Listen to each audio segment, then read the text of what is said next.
वंदे मातरम गली गली का नाद बन गया था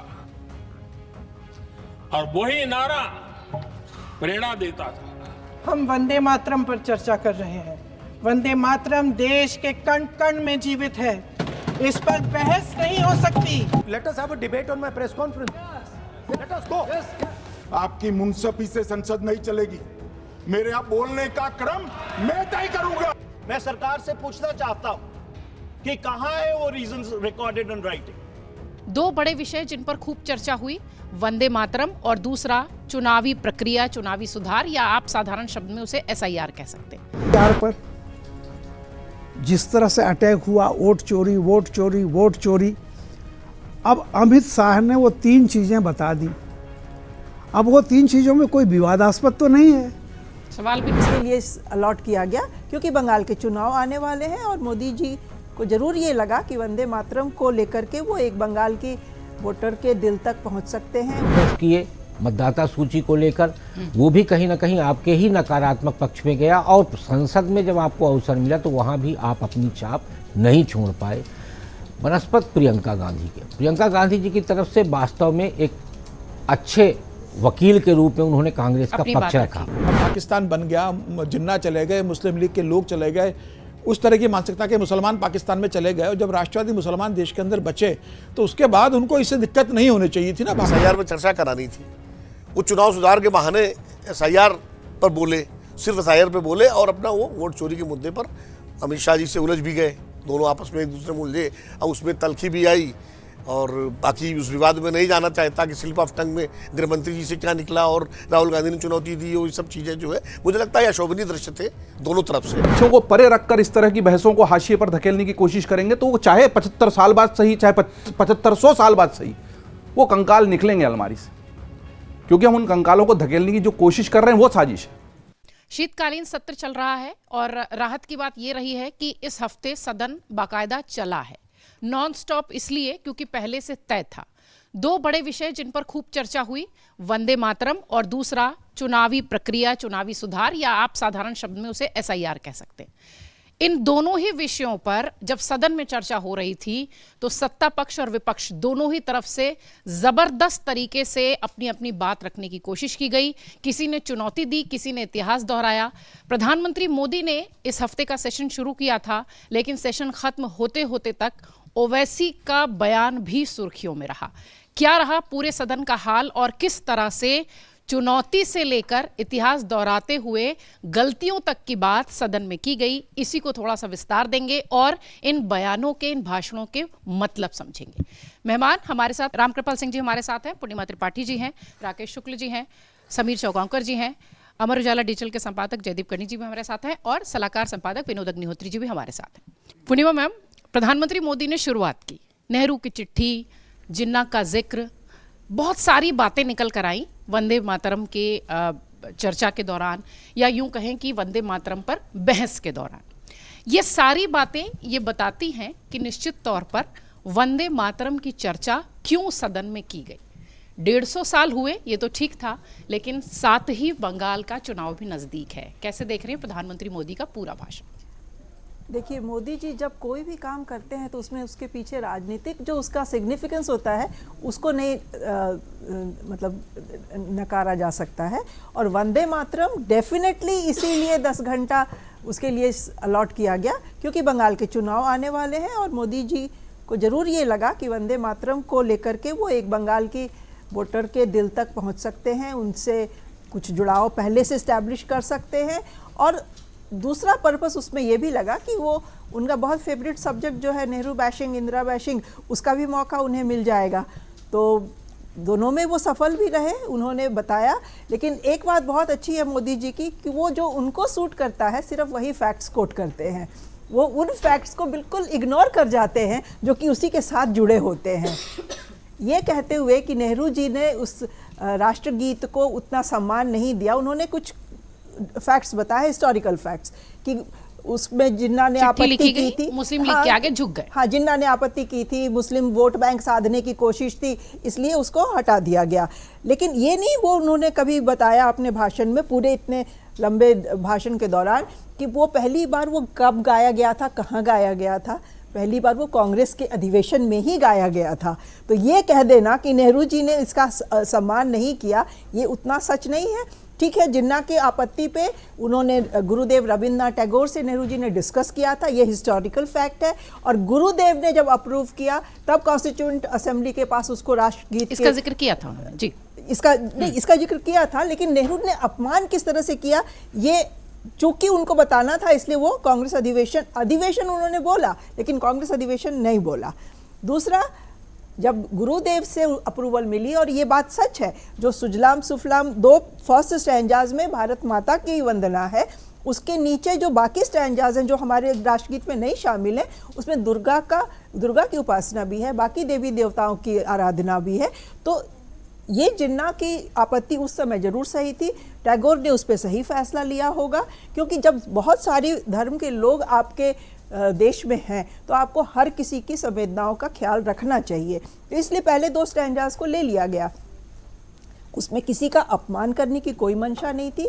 राष्ट्रगीत बहुत आदर के साथ हमारे पार्लियामेंट में गाया जाता है, उसमें कोई अभी आई थिंक अटल जी के ज़माने में शुरू हुआ था राष्ट्रगीत का गान। तो कहीं से कांग्रेस की तरफ से अपमान करने का हमें रिकॉर्ड नहीं मिलता है। हाँ, नेहरू को उसके बहाने क्रिटिसाइज करने का मौका जरूर लोगों को, विपक्षी नेताओं को, मतलब जो नेहरू के विपक्ष में जो अभी हमारी सत्ता दल की पार्टियां हैं उनको मिल जाता है, और उसमें उनकी अपनी राजनीतिक एक स्ट्रैटेजी भी होती है, एक मकसद होता है। कांग्रेस को और थोड़ा सा उसको रगड़ने का इनको मौका मिल जाता है। कुछ ताकतों ने राष्ट्रगीत के साथ विश्वासघात किया, ये लाइन प्रधानमंत्री मोदी ने कही। नहीं, मुझे नहीं लगता है कि इसमें कोई सच है। प्रधानमंत्री मोदी ने कहा, वही मैं कह रही हूँ कि प्रधानमंत्री मोदी बहुत कन्वीनियंटली सिर्फ वही फैक्ट्स कोट करते हैं जो कॉन्सेप्ट देना चाहते हैं उसको सूट करता है। पूरे हिस्टोरिकल फैक्ट्स एक साथ रखते तो वो विश्वासघात वाली बात नहीं प्रूव होती, लेकिन उन्होंने नहीं रखे। दूसरा, बंगाल का चुनाव सामने है और मोदी जी को जरूर ये लगा कि बंगाल के वोटर के दिल के बहुत करीब होगा ये गीत। बात सही है, बंगाल में इस गीत का बहुत महत्व है, और घर घर में हम शायद नॉर्थ इंडिया में बहुत सारे लोगों को पूछे तो उनको ये 2 स्टैंजाज भी पूरे याद नहीं होंगे, लेकिन बंगाल में हर घर में हर बच्चे को ये याद रहता है ये गीत। तो ये बात सही है कि उस गीत को सामने लाके उसके प्रति अपनी अफिनिटी दिखा के, अपना रेस्पेक्ट प्रकट करके मोदी जी एक बंगाल के वोटर तक भी मैसेज पहुंचाना चाहते थे। लेकिन एक बहुत मजेदार बात ये भी है कि ये 1837 वगैरह में लिखा गया था, जब आनंद मठ लिखा गया तब 7 नवंबर 1875 को लिखा गया। 1875 जी, हाँ, इसीलिए अभी उसकी 150वीं वो बन रही है। जो गीत लिखा गया वो गीत एक दूसरे ऑडियंस को ध्यान में रख के, एक उस समय कॉन्टेक्स्ट दूसरा था, बंगाल का विभाजन उस समय होना था, सन्यासियों का आंदोलन चल रहा था, ये उस पर्सपेक्टिव में गीत लिखा गया था। तो उस पर्सपेक्टिव में उस गीत में क्या शब्द रखे गए, उसके ऊपर क्या विचार रखे गए, वो हमारी आज के कॉन्टेक्स्ट में फिट नहीं होता है। तो ये कह देना कि वो गाना जो इतने सालों पहले लिखा गया, 200 साल पहले लिखा गया, और आज उसका हम चर्चा ये करें कि नेताओं ने उसकी मतलब उसके साथ उसको अपमानित किया, विश्वास दिया, ये सच नहीं है, सही भी नहीं है। पर्सपेक्टिव उस समय दूसरा कुछ था, आज पर्सपेक्टिव दूसरा है। और चूंकि बीजेपी का हमारे जो 19वीं 20वीं शताब्दी के शुरू में जो स्वतंत्रता आंदोलन है उसमें कहीं पे कोई योगदान तो रहा नहीं है बीजेपी या इनकी पेरेंट पार्टीज का, तो वो सिग्निफिकेंस अपनी कहीं ना कहीं से ढूंढ के लाते हैं, खोद के फैक्ट्स लाते हैं कि कुछ ना कुछ तो दिखाएं कि हम भारत माता के प्रति कितने समर्पित रहे हैं। उनकी समर्पण में मुझे कोई शक नहीं है, लेकिन स्वतंत्रता संग्राम में जो प्रोसेस रहा जिसमें कांग्रेस ने जिसको स्पीयर हेड किया, उसमें इनका कहीं कोई योगदान नहीं रहा है। ये एक कॉम्पनसेटरी एरर है मुझे लगता है इनकी मानसिकता में ही, कि वो उस कमी को कहीं ना कहीं से पूरा करना चाहते हैं, और उसी की कोशिश ये वंदे मातरम के थ्रू की गई है। ये एरर की बात पूर्णिमा जी ने कह दी। सदन जब शुरू हुआ तो प्रधानमंत्री मोदी जब बोलना शुरू कर रहे थे तो विपक्ष की तरफ से लगातार ये बात बाहर भी कही गई कि श्रेय लेने की ज़बरदस्ती की कोशिश है, इस तरीके की कोई बात नहीं है कि कभी अपमान हुआ, कभी विश्वासघात हुआ। प्रधानमंत्री मोदी की ठीक बात प्रियंका गांधी ने अपनी बात रखी, बहुत सारी बातें उन्होंने कही। उन्होंने कहा कि जितने साल आप प्रधानमंत्री रहे हैं उतने साल नेहरू जी जेल में रहे। आप एक बार चिट्ठी बना लो पूरी और बता दो कि क्या क्या कहानी है। ये जो टकराव दिखाई पड़ा, बढ़त क्या विपक्ष इस मुद्दे पर लेता हुआ सदन में नजर आया? देखिए, कौन हारा कौन जीता, ये कहानी फिर सही फिर कभी। मैं जो पूरा घटनाक्रम हुआ है, जैसा आपने कहा कि जो भी हुआ है सदन में, उसका जो पॉजिटिव चीज़ रही है वो पॉजिटिव चीज़ ये है कि शुरू हुआ तो लगता था कि सदन चलेगा ही नहीं कई दिनों तक, लेकिन उसके बाद एक सहमति हुई और दोनों मुद्दे ऐसे थे जिस पे सरकार और विपक्ष मान गए और बाकायदा SIR और वंदे मातरम दोनों पर बहस हुई।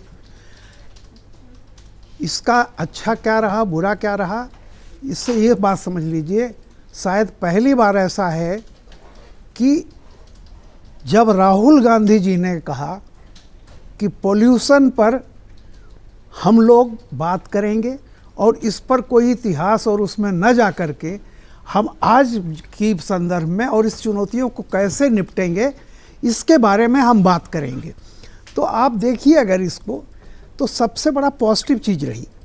यानी मैं सही कह रहा हूँ, अतीत, किसी ने लिखा है कि अतीत की विशेषता इसी में है कि वो वर्तमान को जन्म दे और पर्दे के पीछे चला जाए। 1857 और फलाना जो भी हुआ है उस पर मैं नहीं जाता, लेकिन एक बात तो लोगों को रह गया कि अतीत में जाओगे तो सबके कुछ न कुछ उघड़ेंगे। हालांकि वो एकेडमिक तक रहते हैं, जनता उसमें बहुत ज़्यादा वो नहीं लेती। जिसको मैं भी जब पैदा हुआ तब से मैं वंदे मातरम के वो 2 स्टैंजा जो शुरू के रहे वही, उसके आगे न कोई, मुझे नहीं लगता किसी को पूरा याद होगा, नहीं होगा। लेकिन एक चीज़ यही है कि ये अपेक्षा रखना किसी भी दल से कि वो अपने विरोधी की प्रशंसा करेगा, ऐसा दुनिया में किसी लोकतंत्र में नहीं होता। ट्रंप ने बाइडेन के बारे में जो जो कहा है, लगता है कि उनसे खराब कोई आदमी है ही नहीं। तो ये दुनिया में है, तो जाहिर सी बात है कि जो लोग राजनीति में हैं, जो राजनीति में हैं वो राजनीति करेंगे। जब भी कोई ऐसा मौका मिलेगा, तिल अगर होगा तो उसका ताड़ बनाएंगे। आप ये देखिए कि तिल है तो ताड़ बनेगा, और दोनों पक्ष बनाते हैं। देखिए, SIR पर जिस तरह से अटैक हुआ, वोट चोरी वोट चोरी वोट चोरी, अब अमित शाह ने वो 3 चीज़ें बता दी। अब वो 3 चीज़ों में कोई विवादास्पद तो नहीं है, सवाल भी नहीं उठे उसमें। नहीं, वो तो एक घटना है और तीनों सही है कि तीनों भी जो भी रहा है, नेहरू जी वाला भी सही है कि जब वोट विभाजन हुआ था तो कौन जीता था, सब पता है, तो वहाँ डिफाई किया गया।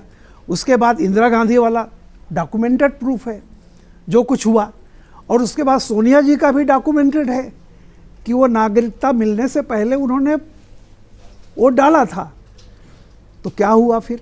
तो इसलिए मैं कहता हूँ कि अतीत में बहुत सारी चीज़ें रही हैं दोनों पक्षों की, मैं ये नहीं कहता हूँ।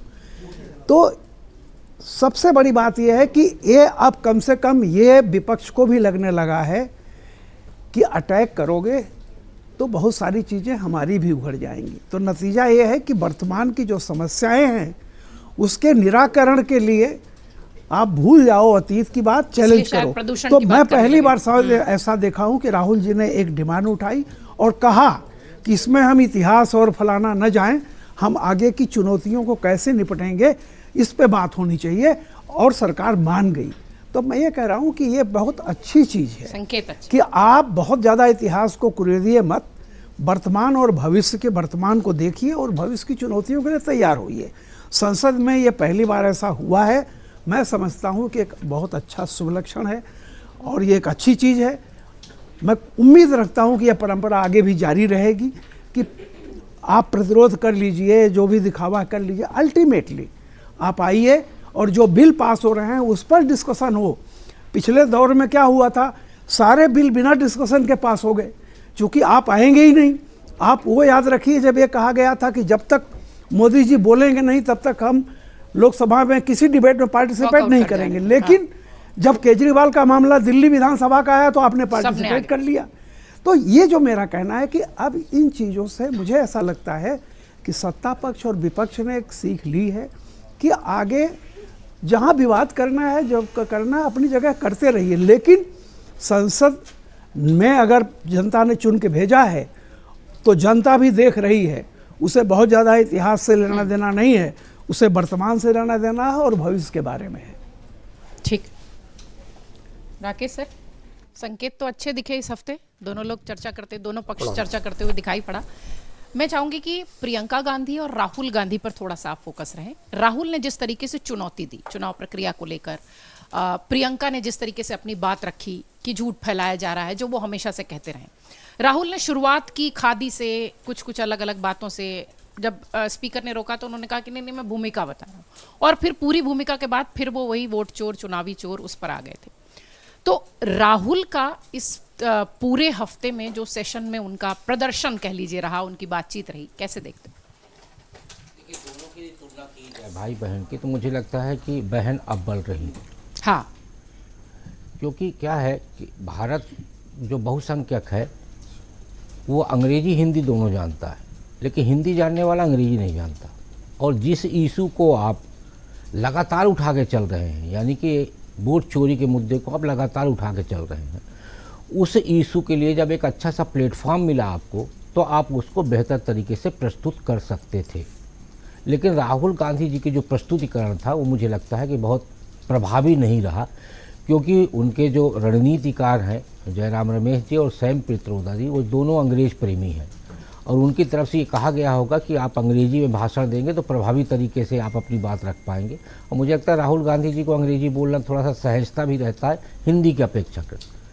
दूसरा ये भी चर्चा आई कि राहुल गांधी जी अपना पूरा भाषण भी नहीं दिए, तो कहीं ना कहीं एक जो आपके पास एक अच्छा सा अवसर था, अच्छा सा मंच था, जिससे आप भारतीय जनमानस के सामने ये प्रस्तुत बेहतर तरीके से कर सकते थे कि भारत में जो भी चुनाव हो रहे, चाहे राज्य के विधानसभा चुनाव हो या लोकसभा चुनाव हो, उन सभी चुनावों में सरकार वोट चोरी करा रही। लेकिन आप अभी तक जितनी प्रेस कॉन्फ्रेंस किए मतदाता सूची को लेकर, वो भी कहीं ना कहीं आपके ही नकारात्मक पक्ष में गया, और संसद में जब आपको अवसर मिला तो वहाँ भी आप अपनी छाप नहीं छोड़ पाए। बनस्पत प्रियंका गांधी जी की तरफ से वास्तव में एक अच्छे वकील के रूप में उन्होंने कांग्रेस का पक्ष रखा।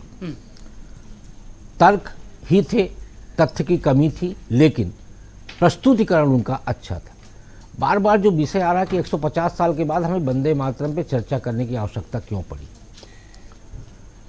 घोष जी ने अपनी किताब लिखी और उसमें उन्होंने रविन्द्रनाथ टैगोर पिक्टोरियल बायोग्राफी में लिखा है कि जब 1911 में जॉर्ज पंचम, ब्रिटिश के राजा जॉर्ज पंचम को भारत आना था, तो टैगोर जी से आग्रह किया गया कि आप उनके आगमन को लेके एक गीत लिखें।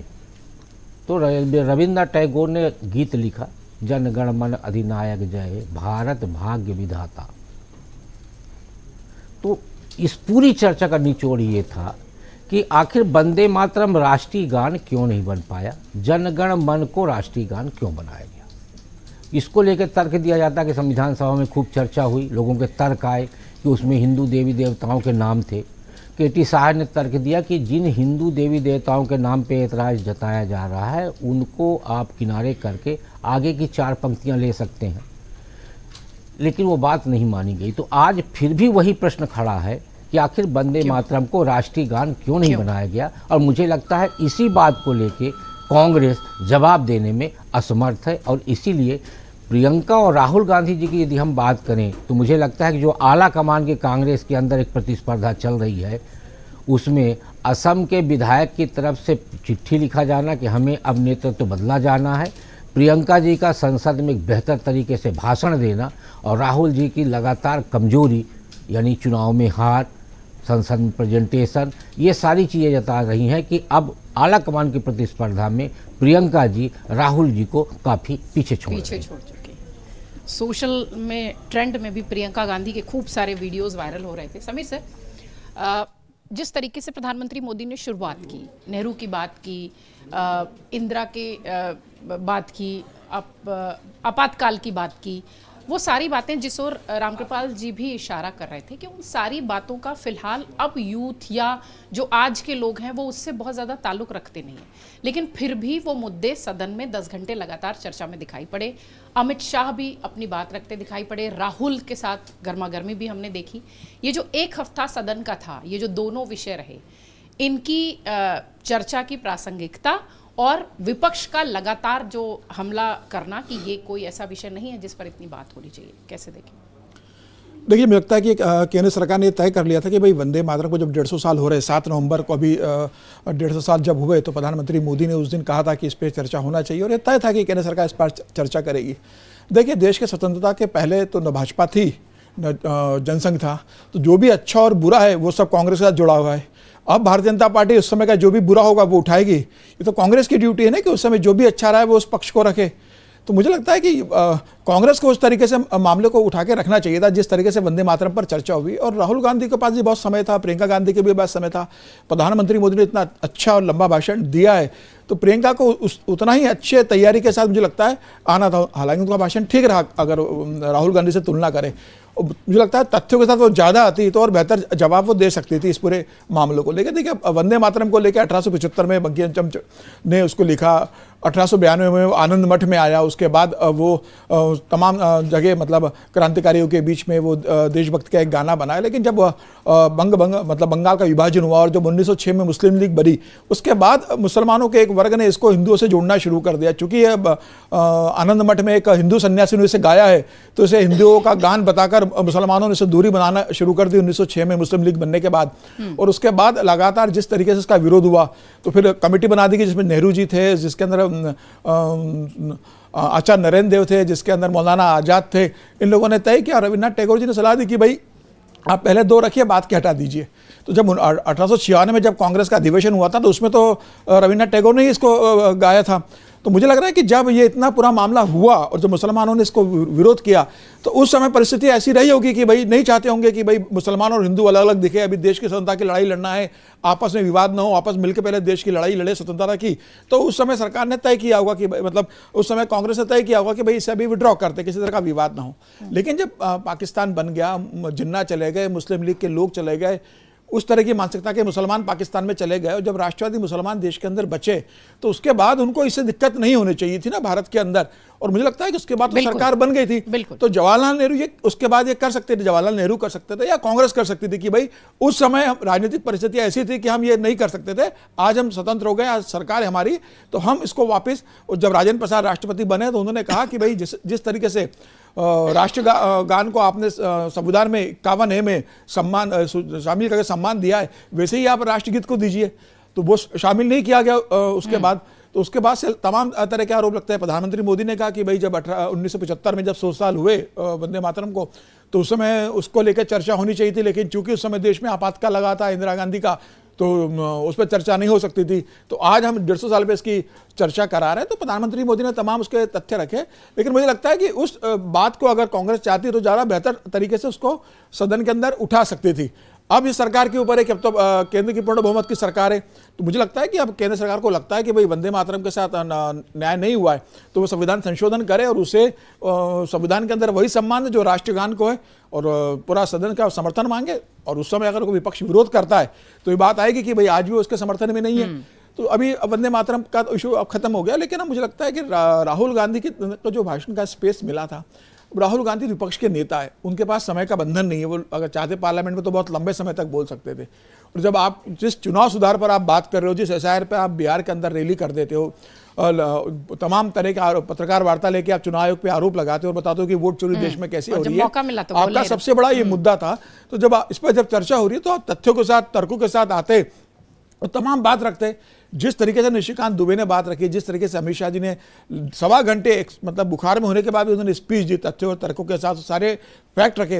राहुल गांधी भी वैसे आते हैं ना तमाम चीज़ों को लेके, और सरकार को, चुनाव को जिसको उन्हें लगता था कटघरे में खड़ा करते, मुझे लगता है राहुल गांधी वहाँ चूक गए। राहुल गांधी विषय पर मतलब कम रहते हैं, दूसरे विषय पर भटक जाते हैं। तो उनका अगर आप भाषण देखेंगे तो 27-28 मिनट तो टोटल वो बोले उस भाषण में। आप देखिए कोई ऐसा तथ्य नहीं था कि यह कहा जा सके कि राहुल गांधी ने बहुत सारगर्भी तथ्यों के साथ बात रखी हो। तो राहुल गांधी के पास समय मिलता है तो मुझे लगता है वो चूक कर जाते हैं। प्रियंका का भाषण जरूर इस मामले में अच्छा रहा है। अब देखिए प्रियंका गांधी वायनाड से सांसद एक केरल से, लेकिन उन्होंने भाषण हिंदी में दिया, और राहुल गांधी रायबरेली नॉर्थ इंडिया से, उन्होंने भाषण इंग्लिश में दिया। ठीक है, भाषा की कोई दिक्कत नहीं है। जिस भाषा में आदमी कंफर्टेबल फील करता है उसमें बोलना चाहिए। राहुल गांधी हिंदी में से ज़्यादा अंग्रेजी में सिद्धास्ते अच्छा बोलते हैं। तो अच्छा है अंग्रेजी में बोल रहे, अंग्रेजी में भी धारा प्रभाव अच्छा बोला जा सकता था तर्कों के साथ। राहुल गांधी थोड़ी चूक कर गए। मैं उम्मीद करता हूं कि विपक्ष के नेता के रूप में राहुल गांधी एक बेहतर वक्ता के रूप में निकल के आए। आपके पास बेहतर टीम है, आप अध्ययन करवाइए, रिसर्च करवाइए, तथ्य और तर्कों के साथ आइए, तो फिर लगेगा कि भाई आपने जो बात उठा रहे हो आप सड़क पर, सदन में भी आपने उतनी ही दमदार से उस बात को रखी। फिलहाल राहुल गांधी इसमें मुझे लगता है कि थोड़े असफल हुए हैं। असफल हुए। विनोद सर, इस पूरे हफ्ते में एक बात ये अच्छी रही कि दोनों पक्ष जो है साथ में चर्चा करते हुए नजर आए। विषय दोनों ही वही थे, वंदे मातरम और SIR का विषय। ये पूरा हफ्ता आप जिस तरीके से प्रधानमंत्री मोदी, फिर प्रियंका गांधी, फिर उसके बाद अमित शाह आते हैं, फिर राजनाथ सिंह जी आते हैं, ये जिस तरीके से पूरी चर्चा हुई है इन दोनों ही विषयों पर, कैसे पूरा हफ्ता देख रहे हैं संसद का? नहीं, काफ़ी सकारात्मक माना जाना चाहिए कि जिस संसद में गतिरोध था, कामकाज नहीं हो रहा था, उसमें अगर दो मुद्दों पर गंभीर चर्चा हुई, लंबी चर्चा हुई, दोनों सदनों में चर्चा हुई, तो ये तो सकारात्मक बात है। और इसके लिए पक्ष विपक्ष दोनों को साधुवाद देना चाहिए कि उन्होंने चर्चा में भाग लिया और बात कही। अब किसका भाषण अच्छा था, किसका खराब था, ये तो नज़रिए से तय होता है। हमको जो बात अच्छी लगती है, वो जो बोलता है तो मुझे अच्छा लगता है, जो मुझे पसंद नहीं है, जो दूसरा बोलता हूँ मुझे पसंद नहीं आता, तो ये तो व्यक्ति के नज़रिए पर होता है। अब जैसे प्रियंका गांधी के भाषण की बात हुई, तो प्रियंका गांधी ने तो नरेंद्र मोदी जी की एक ही बात का जवाब दिया। उन्होंने यहाँ तक कहा कि 1896 का जिक्र मोदी जी ने किया, लेकिन उन्होंने ये नहीं कहा किसका अधिवेशन था, खाली अधिवेशन का, जबकि तथ्य तो कांग्रेस का अधिवेशन था, तो कांग्रेस बोलने में क्यों चूके? इस तरह माइन्यूट चीज़ों को भी उन्होंने उठाया। फिर उन्होंने पूरा संविधान सभा का उदाहरण दिया, उस कमेटी का जिक्र किया, उन चिट्ठियों का जिक्र किया जो गुरुदेव ने लिखी, सब लिखी। तो ऐसा नहीं प्रियंका गांधी के भाषण में तथ्य नहीं थे। और मुझे लगता है वंदे मातरम पर जितना बेहतर तरीके से प्रियंका ने वो पक्ष रखा है, जो कांग्रेस का पक्ष है, वो बहुत बेहतर तरीके से रखा है। और इसलिए गौरव गोगोई के भाषण की हम चर्चा ही नहीं कर रहे हैं, हम खाली राहुल और प्रियंका के भाषण चर्चा कर रहे हैं। गौरव गोगोई ने बहुत अच्छा बोला और सारे तथ्य रखे। अब हमें तथ्य समझ में ना आए तो बात अलग है, विपक्ष में भी तथ्य रखे गए, उन्होंने अपने तथ्य रखे। जैसा रामकृपाल जी ने कहा कि अपने अपने तथ्य रखेंगे, इतिहास में आप जाएंगे तो इतिहास, अब जैसे मैं उदाहरण देता हूँ, मतलब आज का दौर है, आज के दौर को 50 साल बाद अगर कोई चर्चा होगी, 100 साल बाद, तो कुछ लोग इस दौर की वो तारीफ करेंगे, इसको अमृतकाल बताएंगे, कुछ लोग इसकी तमाम बुराइयां बताएंगे अपने अपने नजरिए से। तो वो तो इतिहास ऐसे ही उसकी व्याख्या होती है। और ये रणनीति के तहत तय हुआ गया था कि राहुल गांधी SIR पर बोलेंगे और प्रियंका गांधी वंदे मातरम में बोलेंगी। ये भी रणनीति के तहत हुआ था कि वो हिंदी में बोलेंगे, वो अंग्रेजी में बोलेंगे, क्योंकि राहुल गांधी, एक तो दो कारण है, जैसा कि राकेश जी ने भी कहा कि हिंदी, हम सब जानते हैं कि वो अंग्रेजी में ज़्यादा सहज भाव से बोलते हैं, हिंदी में गड़बड़ा जाते हैं, और खासकर विपक्ष जो है, सत्ता पक्ष जो है, उनको पकड़ लेता है किसी न किसी उनकी स्लिप ऑफ टंग पे। दूसरा, वो एड्रेस कर रहे थे दरअसल दक्षिण भारत को, जहां कांग्रेस अपने आप को ज़्यादा मजबूत मानती है, या ज़्यादा अपने, और उनको लगता है कि दक्षिण भारत के लोग अंग्रेजी से ज़्यादा समझते हैं, और हिंदी जो है उसके लिए प्रियंका गांधी बोली नहीं थी। तो भाषा का इतना सवाल नहीं होता है। और मुझे लगता है कि चुनाव सुधार वाले मुद्दे पर सबसे अच्छा भाषण अगर किसी ने दिया तो मनीष तिवारी ने दिया। मनीष तिवारी के भाषण को ध्यान से सुना जाना चाहिए। उन्होंने एक एक संवैधानिक और कानून के पॉइंट को रख करके और सुझाव भी दिए। देखिए, ये आप चुनाव सुधार में जब चर्चा कर रहे हैं तो सुझाव तो देंगे कि नहीं देंगे, और सुझाव दिए, और सत्ता पक्ष ने उस सुझावों पर कोई प्रतिक्रिया नहीं व्यक्त की। जो 5 सुझाव मनीष तिवारी ने दिए, अगर सत्ता पक्ष की तरफ से गृह मंत्री जी या कोई कानून मंत्री कोई भी उन सुझावों कहता कि हम संज्ञान ले रहे हैं, इन पर हम चर्चा करेंगे या कमेटी बनाएंगे, कुछ भी करेंगे, तो बहुत बेहतरीन सुझाव दिए थे उन्होंने, लेकिन उस पर कोई सत्ता पक्ष ने कोई रिस्पॉन्स ही नहीं किया। तो मानी खाली बात ये थी कि अपना अपना मुद्दा रखना है, कि आपको अपनी बात करनी, अपनी बात करनी। चर्चा का मतलब तो होता है तो सुझाव आए, उनको स्वीकार किया जाए और उन पर जो है आगे बात बने, तभी तो, वरना चुनाव सुधार का क्या मतलब है। और चुनाव सुधार पे बाकी वक्ताओं ने तो चर्चा नहीं की। चुनाव सुधार खाली SIR नहीं है, चुनाव सुधार एक बड़ा व्यापक मसला है, जिसकी बहुत लंबे समय से चर्चा हो रही है कि चुनाव सुधार होने चाहिए। उसमें कैश ट्रांसफर भी है, उसमें जो है मॉडल कोड ऑफ कंडक्ट को लेकर तमाम सारे मुद्दे हैं। नहीं सर, एक चीज मैं पूछूंगा, तो यही तो मौका था ना सदन में, तो राहुल ये सारे पॉइंट्स क्यों नहीं मनीष तिवारी तो रखे ना पॉइंट में, तो राहुल को छोड़ दीजिए। राहुल, मनीष तिवारी ने रखे, उस पर क्या रिस्पॉन्ड किया? शुरुआत तो चर्चा की मनीष तिवारी ने की थी ना, तो वो कोई साधारण वो तो नहीं है मामला। राहुल गांधी का तो एकमात्र एजेंडा था कि उनको SIR में चर्चा करानी थी। वो चुनाव सुधार के बहाने SIR पर बोले, सिर्फ SIR पे बोले, और अपना वो वोट चोरी के मुद्दे पर अमित शाह जी से उलझ भी गए, दोनों आपस में एक दूसरे में उलझे, और उसमें तलखी भी आई, और बाकी उस विवाद में नहीं जाना चाहता कि स्लिप ऑफ टंग में गृहमंत्री जी से क्या निकला और राहुल गांधी ने चुनौती दी, वो सब चीज़ें जो है मुझे लगता है अशोभनीय दृश्य थे दोनों तरफ से।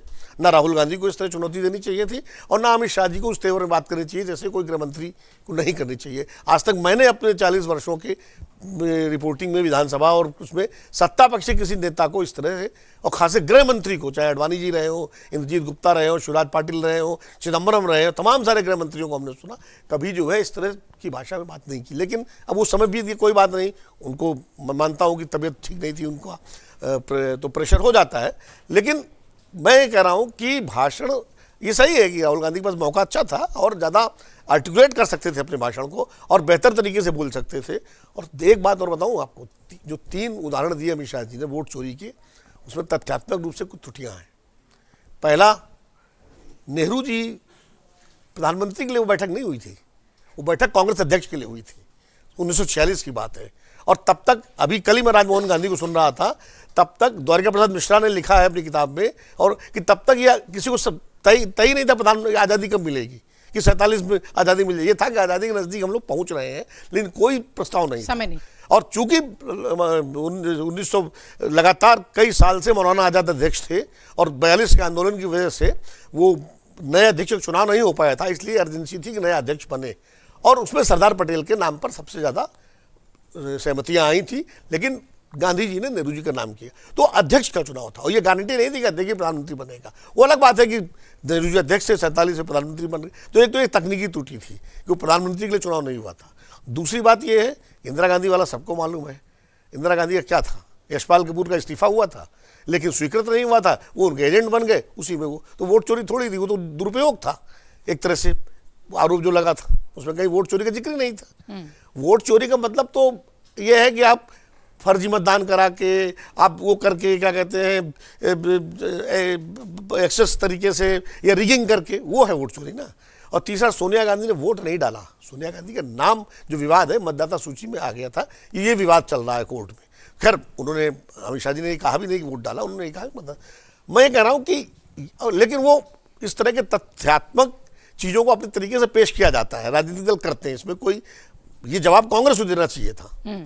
जो बात मैं कह रहा हूँ, ये कायदे से रिबटल का जो राइट टू रिप्लाई होता है, उसके तहत राहुल गांधी को या कांग्रेस के किसी नेता को खड़े होकर बताना चाहिए था हाउस के अंदर कि भाई वो चुनाव कांग्रेस अध्यक्ष का था और आपने ये कहा, लेकिन नहीं बोला। उसके लिए क्या, वो तो उनकी कमजोरी है।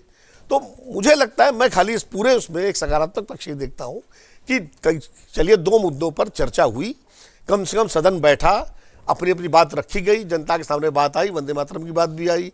वंदे मातरम राष्ट्रगीत के रूप में स्वीकृत है, उसका सदन के 17 अवसान के बाद उसका बाकायदा गायन होता है और सब गाते हैं, तो उसमें उसके सम्मान में कोई कमी नहीं है किसी तरह की। रही 2 स्टंजा की बात, वो इस इतिहास में आ चुका है कि कैसे गुरुदेव ने कहा और सारी चीज़ें जो है, उसमें पूरी संविधान सभा थी, उसमें सरदार पटेल भी थे, पटेल का नाम ही नहीं लोग लेते, नेहरू जी ने कर दिया। नेहरू जी इतने ताकतवर थे कि सबको बाईपास कर देंगे। और एक तरफ ये भी एक सरदार पटेल लौह पुरुष थे, तो ऐसा नहीं है, उनकी सहमति थी सरदार पटेल की, अंबेडकर जी की सहमति थी, इन सारे सबकी सहमति थी। लेकिन चूंकि नेहरू पर अटैक करना है तो नेहरू को आप फट कर खड़ा कर दीजिए। तो एक खलनायक आप ढूंढ लीजिए इतिहास का और उस खलनायक पर आप बहस करिए। तो ये रणनीति है, जैसे कांग्रेस वाले भी अपना खलनायक ढूंढ लेते हैं, वो सावरकर पे आ जाते हैं। तो इसलिए ये मेरा कहने का मतलब ये है कि लोकतंत्र में ये सब चीज़ें चलती हैं और इनको सहज भाव से लेना चाहिए। और जैसा रामगोपाल जी ने कहा कि जनता, ये एकेडमिक चर्चा के विषय ज़्यादा है, जनता की जो दिलचस्पी है वो प्रदूषण जैसे मुद्दों पर है। वंदे मातरम और चुनाव सुधार की बहस हो गई, अब प्रदूषण पर एक शासक चर्चा हो और उससे कुछ निकले तो कम से कम देश के लोगों को, दिल्ली के लोगों को, एनसीआर के लोगों को कुछ राहत मिले। एक सेंटेंस में सिर्फ ऐड करना चाहती हूँ, जो एग्जाम्पल्स दिए गए नेहरू जी का, इंदिरा जी का, सोनिया गांधी का, वो वोट चोरी वाले कॉन्टेक्स्ट में फिट ही नहीं होता है। वोट चोरी आम मतदाता के वोटों का गलत तरीके से डिलीशन या एडिशन के बारे में है और ये एक इंडिविजुअल लीडर्स के बारे में है, तो वो दोनों कॉन्टेक्स्ट डिफरेंट हो जाते हैं। तो मुझे नहीं लगता है कि वो इस बात को बहुत अच्छे से कह पाए कि कांग्रेस वोट चोरी करती रही है। भाई नेहरू जी का चुनाव अगर हुआ और जैसा विनोद जी ने कहा कांग्रेस अध्यक्ष के लिए था, या जब इंदिरा गांधी का चुनाव रद्द हुआ, तो वो चोरी वाला मामला नहीं था।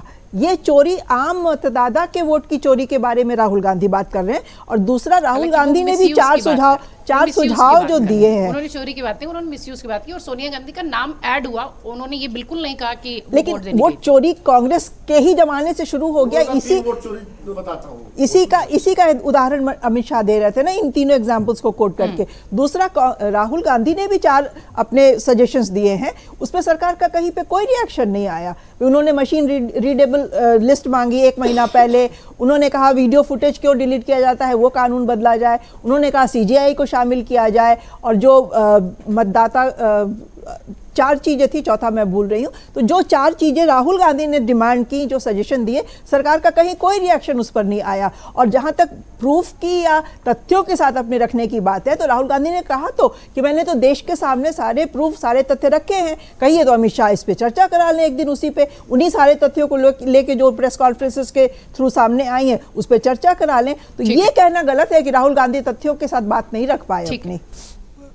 विनोद और पूर्णिमा जी दोनों को ये न समझें कि मैं कोई प्रतिकार कर रहा हूँ, लेकिन एक तथ्य मैं रख रहा हूँ। नहीं, मैं एक तथ्य रख रहा हूँ कि लोकतांत्रिक और अलोकतांत्रिक डेमोक्रेसी में अगर कोई चीज़ लोकतांत्रिक नहीं है तो वो आप उसको चोरी कहिए, ज़बरदस्ती कहिए।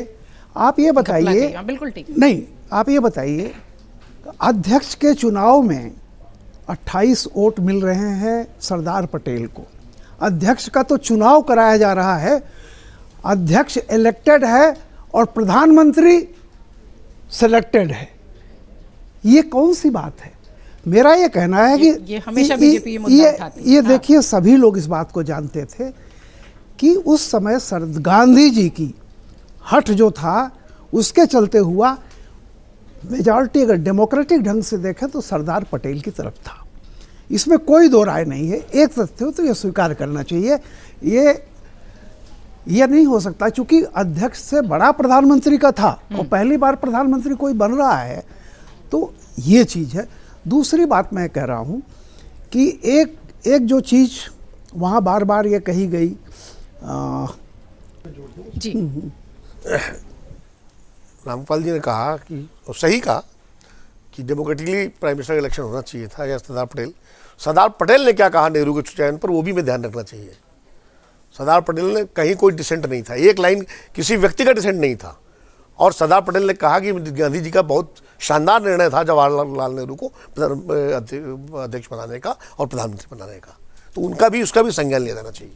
पूरा हफ्ता 2 बड़े मुद्दे जिन पर चर्चा हुई, खूब सारी सबकी शैली, सबका अंदाज खूब चर्चा में रहा, पर ये दोनों विषय इतिहास से निकाले गए थे। क्या त्रुटियां थी, क्या ये थी, तो इतिहास तो हमेशा दर्द ही देता है। कैसे पूरा सदन का ये दोनों जो विषय था उसको देख रहे हैं? फैज साहब ने तो कहा ही है कि और भी गम है ज़माने में मोहब्बत के सिवा। तो ये बात रामकृपाल सर और विनोद जी ने ठीक कही कि जब इस तरह की चर्चा होती है तो जनता को इस तरह की एकेडमिक बहस से ज़्यादा रुचि नहीं होती है, लेकिन महत्वपूर्ण बात यह कि इस तरह की एकेडमिक बहसों से ही देश की नीतियों का निर्धारण होता है। जनता को तो इसमें भी रुचि नहीं होती कि कौन हमारे पे शासन कर रहा है, कौन रब हमें कहानी। अंग्रेज़ों के लिए जो क्लर्क बन के, बाबू बन के, पुलिस वाले बन के, सिपाही बन के, दरबान बन के काम कर रहे थे, वो भी तो भारतीय ही थे ना। जनरल डायर की गोलियां जब चल रही थी तो डायर अकेला वहाँ खड़ा था, बाकी तो भारतीयों पे गोली चला रहे थे। तो जनता को मतलब नहीं होने के बावजूद नीतियों पे चर्चा बहुत जरूरी, कि नीतियों से देश चलता है। जब वंदे मातरम पर चर्चा हो रही थी तब भी शायद बचे हुए जो 25-30 करोड़ भारतीय थे उनको उससे मतलब नहीं था, लेकिन उन 25-30 करोड़ भारतीयों में से ही लाखों लोग बंग भंग के समय पे वंदे मातरम का गाना गाकर बंग भंग का विरोध कर रहे थे। न उसमें कोई हिंदू था, न मुस्लिम था, न अगड़ा था, न पिछड़ा था। हम अगर इन तथ्यों को परे रखकर इस तरह की बहसों को हाशिए पर धकेलने की कोशिश करेंगे तो वो चाहे 75 साल बाद सही, चाहे 7500 साल बाद सही, वो कंकाल निकलेंगे अलमारी से। क्योंकि हम उन कंकालों को धकेलने की जो कोशिश कर रहे हैं वो साजिश है।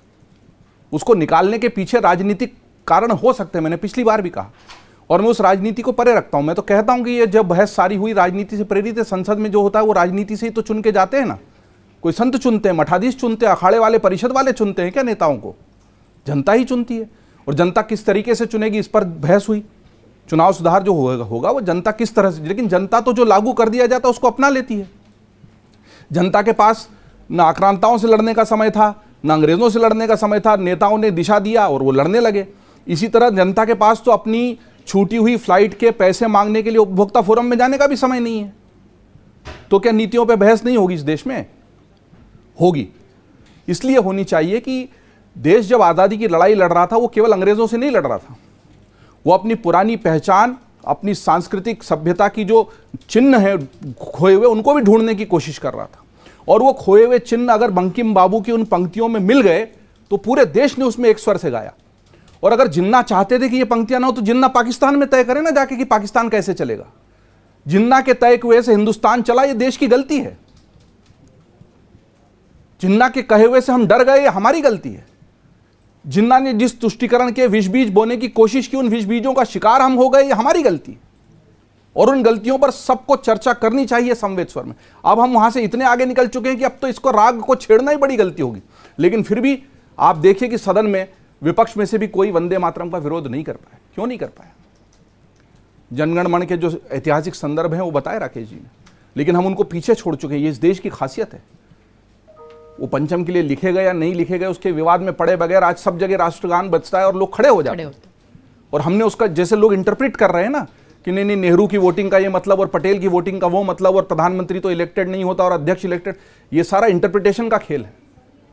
लेकिन इन इंटरप्रिटेशंस की आड़ में सत्य नहीं छुप सकता।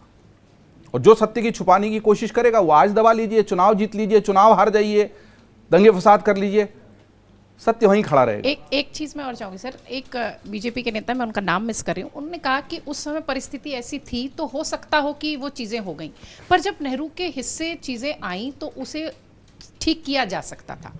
वो व्यवस्था अभी ठीक नहीं होती। अमित शाह ने भी उस ओर इंगित किया कि वंदे मातरम जब बजता है सदन में कार्रवाई के बाद तो बहुत सारे ऐसे सांसद हैं जो उठकर चले जाते हैं।